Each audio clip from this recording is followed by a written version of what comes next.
우리가 요셉을 생각해 보고 있습니다. 저는 요셉을 생각하면 하나님의 섭리가 참 놀랍다 이런 생각을 많이 합니다.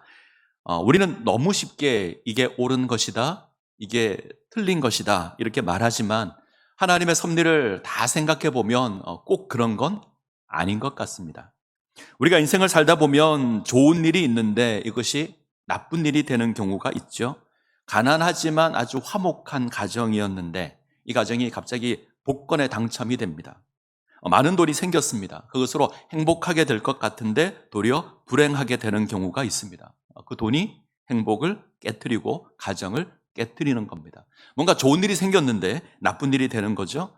반대 경우도 있을 겁니다. 나쁜 일이라고 생각을 했는데 좋은 일이 되는 경우도 있습니다. 어떤 사람이 우연히 교통사고를 당해서 조사를 하다가 검사를 받다가 큰 병이 있는 것을 발견하고 초기에 그것을 치료하게 된다면 이건 나쁜 일이었지만 결국은 좋은 일이 되는 수도 있고요. 누가 큰 죄를 짓고 감옥에 갇혔는데 나쁜 일이죠. 근데 그곳에서 예수 그리스도의 구원을 복음을 받아들이고 구원받게 된다면 그건 아마 좋은 일이 될 겁니다. 이처럼 좋은 일이 나쁜 일이 되기도 하고 나쁜 일이 좋은 일이 되기도 합니다. 오늘 우리가 대하는 요셉의 경우가 아마 대표적이지 않을까 생각합니다. 사랑받는 아들이었습니다. 11번째 아들인데 아버지 야곱은 요셉에게 채색옷을 입혔습니다. 상속자로 삼았습니다. 형들의 시기로 말미암아 팔려서 하루아침에 종이 됩니다. 나쁜 일이죠. 종이 되어서 열심히 섬겼는데 억울하게 누명을 쓰고 감옥에 갇힙니다. 역시 나쁜 일입니다. 안 좋은 상황이 주어졌고 속된 표현으로 망했습니다. 그런데 이 일이 애굽의 총리가 되는 계기가 됩니다. 나에게 안 좋은 일이 생겼다 생각했는데 일의 결국은 좋은 일로 나타납니다. 분명 나쁜 일이었는데 좋은 일로 나타나는 겁니다. 지금 요셉은 애굽의 총리입니다. 실질적으로는 애굽을 통치하는 사람이 요셉입니다. 애굽의 바로가 요셉에게 약속하죠. 너보다 높은 건 나밖에 없다. 이 말은 왕을 제외하고 두 번째 위치가 요셉이라는 겁니다. 모든 사람이 요셉의 통치를 받습니다. 상상할 수도 없는 일이죠. 죄수였는데 아무런 소망이 없던 자였는데 하루아침에 애굽의 총리가 됩니다. 종으로 팔리고 억울하게 누명을 쓰고 감옥에 갇혔기 때문에 가능한 일이었습니다. 이것으로 애굽의 통치자가 됩니다. 좋은 일이 나쁜 일이 되기도 하고 나쁜 일이 좋은 일이 되기도 합니다. 이거 생각하면 좋은 일이 주어졌다고 해서 너무 기뻐하는 것도 좋지 않은 것 같고 또 안 좋은 일이 주어졌다고 해서 늘퍼 슬퍼하지도 말아야 될 것 같다 이런 생각도 합니다.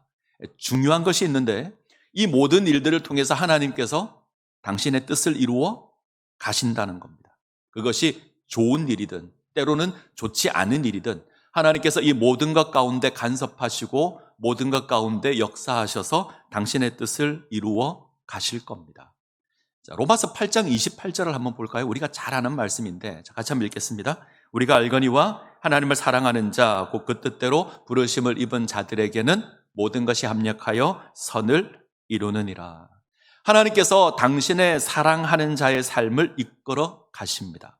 하나님의 뜻을 이루어 가십니다. 근데 그 방법이 우리에게 주어진 모든 일들을 다 합력하게 하셔서 선을 이루는 겁니다. 이 모든 것 속에는 좋은 일도 있지만 나쁜 것도 있을 수 있습니다. 때론 우리를 힘겹게 하는 일도 있고 때론 우리가 고난당하는 일도 있을 겁니다. 왜 이 일이 나에게 일어나는가 이런 의문이 드는 일이 생겨날 수 있고 그것까지도 하나님께서 간섭하셔서 당신의 뜻을 이루어 가실 겁니다.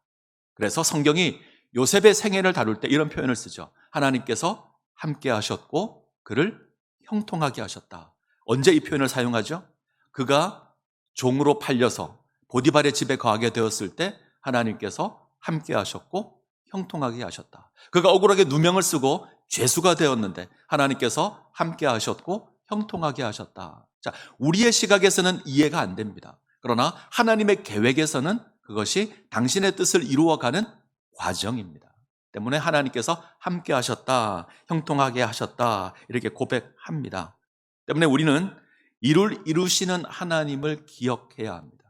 때로 나의 생각과 다른 일이 주어질 때, 때로 고난의 모습이 주어지고 때론 어려움의 모습이 주어질 때 이 일을 이루어 가실 그 하나님을 기억하셔야 합니다. 그리고 그 하나님 바라보셔야 합니다. 그리고 하나님의 뜻 가운데 동참되기를 힘쓰고 기도해야 될 줄 압니다. 자, 이제 우리가 요셉 이야기를 좀 더 볼까요? 요셉의 생애를 이끌어가는 가장 중요한 모티브가 되는 게 꿈입니다. 근데 이 꿈을 향한 두 가지 자세가 있죠. 하나는 그 꿈에 대해서 긍정적으로 생각하고 꿈을 쫓아 살아가는 인생이 있습니다. 또 하나는 꿈을 방해하는 세력이 있습니다. 둘 다 같은 자세를 지니고 있습니다. 꿈이 어떻게 되나 보자, 이런 자세를 지니고 있죠.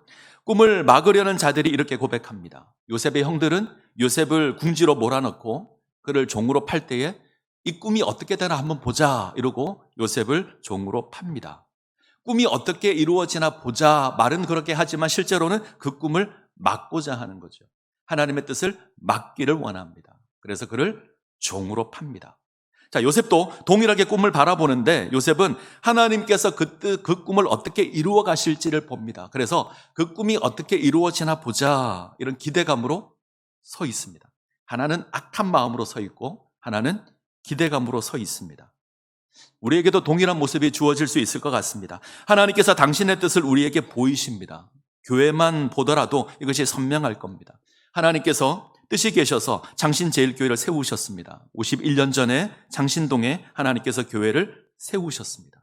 하나님의 뜻을 이루기 위해서 이 마지막 때에 하나님 나라의 귀한 사명을 감당하기 위해서 우리 교회를 세우셨습니다. 믿습니까? 아멘. 그런데 이 교회를 향한 두 가지 자세가 있을 수 있죠.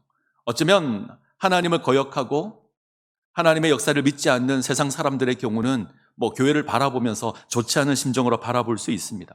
그러나 우리는 긍정적인 눈으로 이 교회를 바라볼 겁니다. 그리고 그 꿈을 위해서 우리는 헌신하는 삶을 살아갈 겁니다.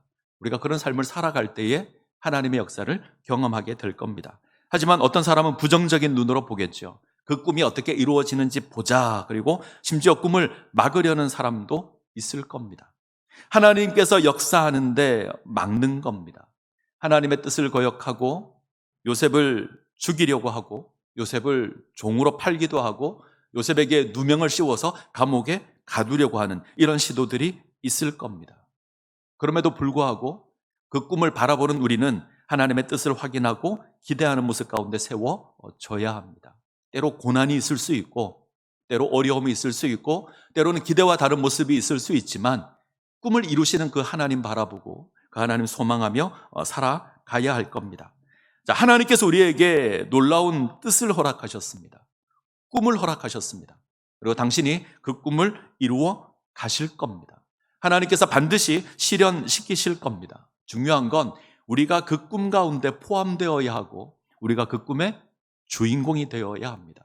하나님께서 교회를 통해서 놀라운 역사를 이루어 가실 때 우리가 그 주인공이 되어야지 방관자가 되거나 방해하는 자가 되면 안 될 겁니다. 우리가 하나님의 뜻에 온전히 반응한다면 엄청난 축복으로 우리에게 주어지게 될 겁니다. 자, 다시 요셉 이야기로 갈까요? 하나님께서 요셉에게 두 가지 꿈을 허락하시죠. 하나는 형들의 볕단이 요셉의 볕단을 향해서 절을 하는 꿈입니다. 두 번째 꿈은 11별과 달과 해가 요셉에게 절을 하는 겁니다. 이 두 꿈이 요셉의 인생을 이끌고 갑니다. 아직 그 꿈이 완성되지 않았습니다. 우리의 관심은 이 꿈이 어떻게 성취되는가 할 겁니다. 형들의 곡식단이 엎드려서 절하는 꿈이 어떻게 실현될 것인가, 해와 달과 11별이 절하는 꿈은 어떻게 실현될 것인가, 이것이 어떻게 확인될 것인가. 자, 이 이야기가 창세기 42, 43, 44, 45장까지 이어집니다. 오늘 그 가운데 42장을 우리가 대할 겁니다. 자, 42장을 보면 요셉과 요셉의 형들이 만납니다.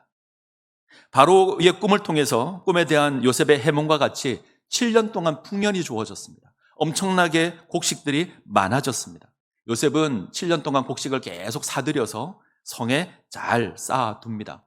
7년의 풍년이 지나고 이제 흉년이 시작됩니다.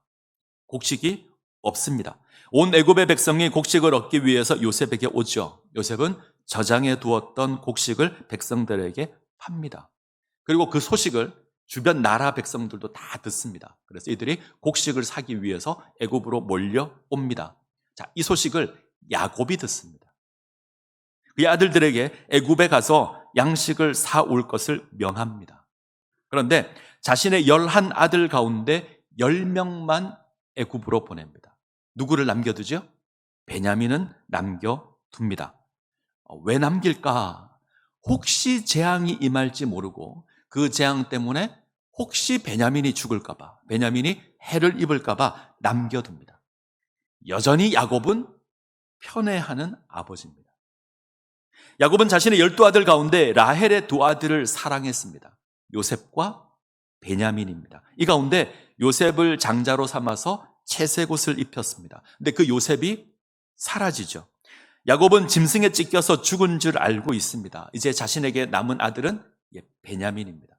야곱은 라헬의 아들들만 자신의 진짜 아들이라 생각을 합니다. 때문에 베냐민을 붙들고 애굽으로 보내지 않습니다. 10형들만이 애굽으로 내려가죠. 양식을 구하기 위해서 애굽에 내려온 10아들은 요셉 앞에 엎드려서 절을 합니다. 성경은 이들이 요셉을 알아채지 못했다. 근데 요셉은 알아봅니다. 충분히 그럴 수 있죠. 얼마 정도 시간이 지났을까요? 형들이 요셉을 종으로 판 것부터 지금 애굽에 내려가서 요셉에게 절을 해서 만나는 이 시간까지 얼마 정도 걸렸을까요? 한 21년 정도 걸립니다. 여러분, 가족과 헤어져서 21년이 지났는데 쉽게 알아볼 수 있을까요? 알아보기 어려울 겁니다. 요셉이 종으로 팔린 게 17살 때입니다. 요셉이 애굽의 총리가 된 게 30살입니다. 13년의 시간이 있죠. 그리고 7년의 풍년의 시간이 지났습니다. 그러면 이제 20년이 지나고 흉년이 드는데 적어도 1년 정도 지난 것 같습니다. 그러면 21년의 시간이 지났습니다. 오랜 시간이 지났고 지금 형들 앞에 있는 요셉은 애굽의 총리입니다. 자기 동생이 애굽의 총리가 되었을 거라고는 상상도 하지 못했을 겁니다. 더군다나 중간에 통역도 있습니다. 그래서 못 알아봅니다. 근데 요셉은 알아봅니다. 아마 늘 꿈을 생각하고 있었을 겁니다. 어떻게 형들이 내게 와서 절을 할까 늘 생각했을 겁니다. 그리고 형들을 보면 바로 알아보았을 겁니다. 지금 그 꿈이 실현됩니다. 10볏단이 자신의 볏단을 향해서 절을 하는 그 꿈이 실현됩니다. 자, 19절부터 20절 한번 볼까요? 37장.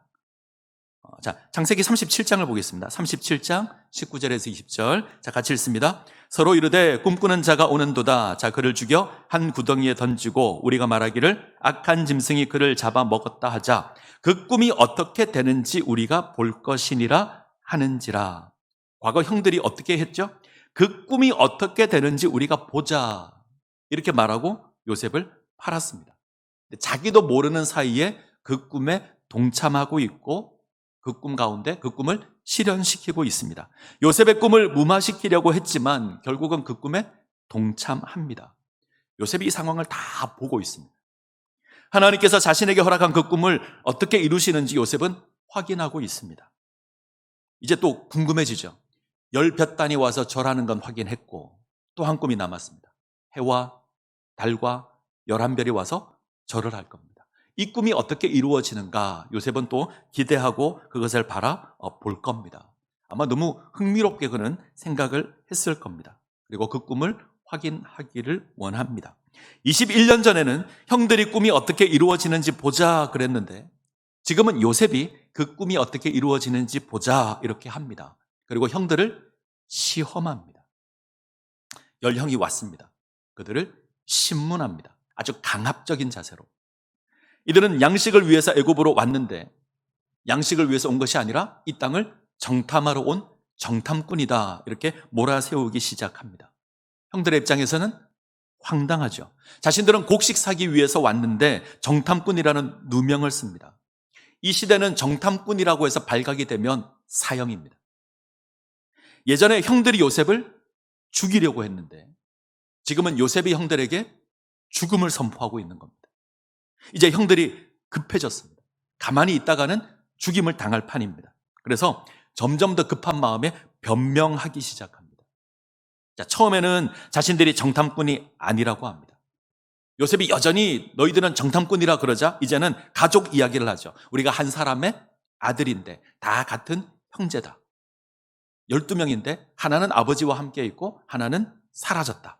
근데 요셉은 아랑곳하지 않고 다시 이들을 향해서 애굽을 정탐하러 온 사람이라고 이야기를 합니다. 자, 상황을 잘 보시면 요셉은 형들이 하는 고백을 이미 알고 있죠. 근데 정탐꾼이란 말을 계속 반복함으로 이들을 몰아세웁니다. 그러자 이들은 가족 이야기를 끄집어내고 그들이 한 아버지 밑에서 다 난 것도 이야기하고 하나가 남아있고 하나가 사라진 것까지 이야기를 다 합니다. 처음에는 한 사람의 아들이었다 그러고, 두 번째는 12형제였는데 막내는 아버지와 있고 하나는 없어졌다고 합니다. 자, 세 번째는 하나를 남기고, 처음에 오늘 읽은 본문에는 한 사람만 보내서 데려오라 그러는데 좀 지나면 이제 다 하나를 남기고 돌려보내죠. 그리고 막내를 데리고 다시 오라고 합니다. 그러자 이들이 어떻게 반응하냐면 우리가 요셉의 일로 말미암아 죄를 지었다까지 갑니다. 그 핏값을 치르게 되었다. 중요한 게 있죠. 지금 주어진 상황으로 말미암아 21년 전의 일을 기억해냅니다. 요셉이 이들의 목숨을 해칠 수 있다는 위협을 합니다. 요셉은 시몬을 남기고 나머지 9형제가 돌아가 베냐민을 데려올 것을 명합니다. 그 상황을 인해서 요셉의 형들은 과거 일을 기억하는 겁니다. 21년 전에 그들이 지었던 그 죄. 자, 창세기 42장 21절 22절 볼까요? 21절 22절 같이 읽습니다. 그들이 서로 말하되 우리가 아우의 일로 말미암아 범죄하였도다. 그가 우리에게 애걸할 때에 그 마음의 괴로움을 보고도 듣지 아니하였으므로 이 괴로움이 우리에게 있도다. 르우벤이 그들에게 대답하여 가로되 내가 너희들어 이 아이에게 득죄하지 말라고 하지 아니하였느냐. 그래도 너희가 듣지 아니하였느니라. 그러므로 그의 핏값을 내게 되었도다. 왜 이들이 요셉을 팔 때 그 생각을 했을까요? 상황이 딱 그렇습니다. 목숨이 위협받고 있습니다. 이제 요셉의 형들은 하나를 남겨두고 돌아가야 합니다. 예전에도 그랬잖아요. 미디안 사람에게 종으로 팔고 하나를 버려두고 그들이 돌아갔습니다. 지금도 하나를 버려두고 돌아가야 합니다. 시므온을 옥에 던져놓고 아비 야곱에게로 돌아가야 합니다. 마치 요셉을 판 것처럼 시므온을 팔고 가는 겁니다. 자, 이런 상황을 보고 요셉의 형들은 과거 일을 기억합니다. 여기에 몇 가지 일을 더하죠. 요셉은 시므온을 그들이 보는 앞에서 결박합니다. 과거 요셉이 종으로 팔려고 할 때 결박당했던 모습과 같습니다. 그리고 9을 돌려보내는데 돈을 자루 속에 넣어서 보냅니다. 요셉을 판 돈을 가지고 돌아갔던 그 형들이 이제는 시므온을 남겨놓고 돈을 가지고 돌아가는 겁니다. 요셉을 판 형제들은 시므온을 판 그 돈, 요셉을 판 돈을 가지고 아비 집으로 돌아갔고 21년이 지나서는 시므온을 애굽에 남겨둔 채 다시 돈을 가지고 아비 집으로 돌아갑니다. 과거에 했던 일이 그대로 반복되고 있습니다. 잊었던 과거입니다. 21년 전의 일을 아마 이들은 입 밖에도 내지 않았을 겁니다. 숨겨왔을 겁니다. 행여나 그의 아버지가 알까봐 아마 입도 뻥긋하지 않았을 겁니다. 아마 생각조차 하지 않고 억지로 잊고 살았을 겁니다. 그래서 죄책감은 있지만 침묵하고 살았을 겁니다. 그런데 그 일이 생각납니다. 누군가 그랬습니다. 이런 모습을 보고 입장의 막교환이다. 입장 바꿔놓고 생각해보게 만드는 거다. 입장을 바꾸어 보니 그것이 죄라는 것이 또 확인되고 그것으로 죄책감을 가지게 되고 이것으로 화해를 이루어가는 그 방법이다. 입장의 막교환이다. 요셉은 지금 형들을 괴롭히기 위해서 이렇게 하는 게 아니죠. 형들과 관계를 회복하기 위해서 이렇게 하는 겁니다. 아마 요셉은 이미 형들을 용서했을 겁니다.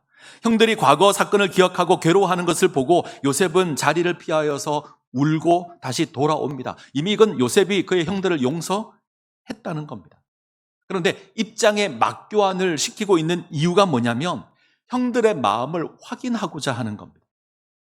이들이 과거에 요셉을 미워했던 그 고약한 형들의 모습에 그대로 남아있는지, 이들이 변했는지, 이들이 21년 전의 모습을 그대로 가지고 있는지, 아니면 이들이 바뀌었는지 이제 확인하기를 원하는 겁니다. 그래서 21년 전의 그 모습을 그대로 회상시키고 있습니다. 자, 이들의 형들의 모습을 확인하기 위해서 한 가지 조건을 걸죠. 자, 14절 15절 볼까요? 14절 15절 같이 읽겠습니다. 요셉이 그들에게 이르되 내가 너희에게 이르기를 너희는 정탐들이라 한 말이 이것이니라. 너희는 이같이 하여 너희 진실함을 증명할 것이라. 바로의 생명으로 맹세하노니 너희 말제 아우가 여기 오지 아니하면 너희가 여기서 나가지 못하리라. 요셉은 누구를 데리고 오라고 그러죠? 막내 베냐민을 데리고 오라고 합니다. 이 요구가 굉장히 중요합니다. 10 형들이 베냐민을 어떻게 생각하고 있는지 보겠다는 겁니다. 요셉이 죽었다고 알려졌을 때 야곱이 어떻게 행동을 하냐면 슬픔 가운데 삽니다. 그에게는 이제 유일한 소망이 베냐민입니다. 극진히 아꼈을 겁니다. 사랑하는 아내 라헬이 남긴 2 아들 가운데 하나는 사라졌고 이제 베냐민만 남았습니다. 야곱의 입장에서는 마지막 희망입니다.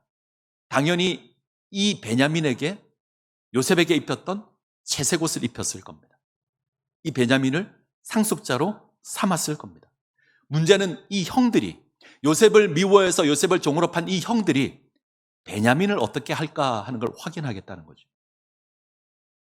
만약 형들이 여전히 장자권에 관심을 가지고 있다면 이들은 베냐민을 걸림돌로 생각했을 겁니다. 요셉을 해치려 했던 그 형들이 베냐민도 해치려고 했을 겁니다. 그래서 확인하려는 겁니다. 베냐민이 살아있다면 그 베냐민에 대해서 형들이 어떻게 하는지를 보겠다는 겁니다. 그래서 베냐민 데려오라 그럽니다. 자, 이제 야곱의 아들들이 식량을 가지고 야곱에게로 갑니다. 시므온은 애굽에 남아 있습니다. 이들의 발걸음이 가볍지 않습니다. 10명이 갔는데 9이 돌아옵니다. 야곱에게 이야기를 합니다. 한 명을 남겨두고 와야만 한 이야기를 합니다. 절대 즐거운 보고가 아니죠. 아픈 보고고요. 괴로운 보고입니다. 시몬은 애굽에 잡혀 있고 이제 베냐민을 데리고 가지 않으면 시몬을 데리고 올 수 없습니다. 야곱은 또 하나의 아들을 잃을지 모른다라는 고통, 두려움 가운데 사로잡혀 있습니다. 자, 36절 같이 읽습니다. 그들의 아버지 야곱이 그들에게 이르되 너희가 나에게 자식들을 잃게 하도다. 요셉도 없어졌고 시므온도 없어졌거늘 베냐민을 또 빼앗아 가고자 하니 이는 다 나를 해롭게 함이로다. 요셉도 없어졌고 시므온도 없어졌고 베냐민도 뺏어가려고 한다. 원망하죠. 르우벤이 자신의 2 아들을 걸고 베냐민을 안전하게 하겠다 약속하지만 아무런 소용이 없습니다. 38절 같이 읽습니다. 38절 같이 읽습니다. 야곱이 이르되 내 아들은 너희와 함께 내려가지 못하리니 그의 형은 죽고 그만 남았음이라. 만일 너희가 가는 길에서 재난이 그에게 미치면 너희가 내 흰머리를 슬퍼하며 스올에 내려가게 함이 되리라. 지금 야곱과 그의 아들들은 과거에 일어난 일에 머물러 있죠. 요셉을 종으로 팔아버린 사건입니다. 야곱은 요셉이 죽었다고 생각합니다. 20년이 지났는데, 21년이 지났는데, 이 많은 시간이 지났지만 야곱은 여전히 그 슬픔 가운데 머물러 있습니다. 이 죄라는 게 그렇습니다. 이게 해결되지 않으면 끊임없이 우리를 괴롭게 합니다. 야곱은 요셉을 잃어버린 슬픔에서 벗어나지 못합니다. 그는 여전히 요셉의 그림자를 지워버리지 못하고 있습니다. 때문에 베냐민을 사랑하는 아들로 삼았고 그에게 매달려 있고 그에게만 소망을 두고 있습니다. 자, 지금 시므온이 애굽에 잡혀 있는데, 그죠? 시므온이 애굽에 잡혀 있는데 베냐민을 보낼 수 없다고 합니다. 시므온에 대한 걱정보다 베냐민에 대한 걱정이 훨씬 더 많습니다. 지금 야곱이 그렇습니다. 베냐민에 대한 걱정 때문에 애굽으로 베냐민을 못 보냅니다. 시므온이 애굽의 감옥에 잡혀 있는데 그 시므온보다 베냐민이 더 귀한 겁니다. 그는 여전히 아들을 잃어버린 슬픔에서 자유하지 못합니다. 요셉의 형제들도 과거의 모습에서 자유하지 못합니다. 그들은 사랑하는 아들을 잃은 야곱의 슬픔을 인해서 자기들 역시 힘든 시간을 보내야 했을 겁니다. 자신들의 손으로 요셉을 판 이후에 어쩌면 그들은 내심 기대했을지 모릅니다. 요셉이 사라졌으니 아버지가 우리를 인정하지 않을까, 그렇게 생각했을지 모릅니다. 그런데 그렇지 못하죠. 아버지는 슬픔 가운데 살아가고 베냐민에 매달려 있고 그들의 상황은 변한 게 없습니다. 이들은 자신들 가운데 한 명이 남고 돌아가는 상황을 보면서 자연스럽게 요셉의 일을 떠올렸습니다. 여전히 과거의 죄가 이들의 발목을 잡고 있습니다. 20년이 지났는데 여전히 그 죄가 이들의 발목을 잡고 있습니다. 요셉은 이 문제를 해결하기 위해서 20년의 죄를 떠올리게 만드는 겁니다. 그의 형들과 온전한 관계 회복을 위해서 20년 전에 지었던 그 죄를 그의 형들에게 마주보게 만드는 겁니다. 이게 42장입니다. 진정한 회복은 죄를 직면하는 것에서 시작됩니다. 가만히 있는다고 해서 문제가 해결되지 않습니다. 시간이 지나면 괜찮아질 거야. 이건 우리가 늘 하는 표현인데 그건 무디어지는 거지 해결되는 건 아닙니다. 때문에 요셉이 이들의 죄를 드러내어서 죄를 직면하게 합니다. 그 과정이 절대 쉽지 않을 겁니다. 그러나 그 일을 합니다. 오늘 요셉의 형들에게 일어난 그 일을 하나님께서 우리에게 하실 수도 있습니다. 어느 순간 과거에 우리가 지었던 그 죄, 우리가 해결하지 못한 그 죄, 오늘날 하나님이 그것을 깨닫게 하시고 그 죄를 직면하게 할 수 있습니다. 야곱이 경험하고 있는 그 슬픔을 우리에게 허락하실 수 있습니다. 하나님께서 왜 우리에게 죄를 직면하게 하실까? 우리를 온전히 회복하게 하기 위해서 하나님 그렇게 하십니다. 우리를 하나님의 자녀로 온전하게 세우기 위해서 때때로 하나님은 우리가 잊어버리고 아니면 억지로 잊게 만들었던 그 죄를 드러나게 만들 겁니다. 마주하게 할 겁니다.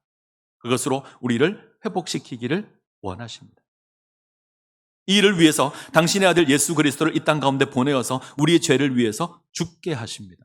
어떻게 죽게 하시죠? 철저하게 수치를 당하게 하십니다.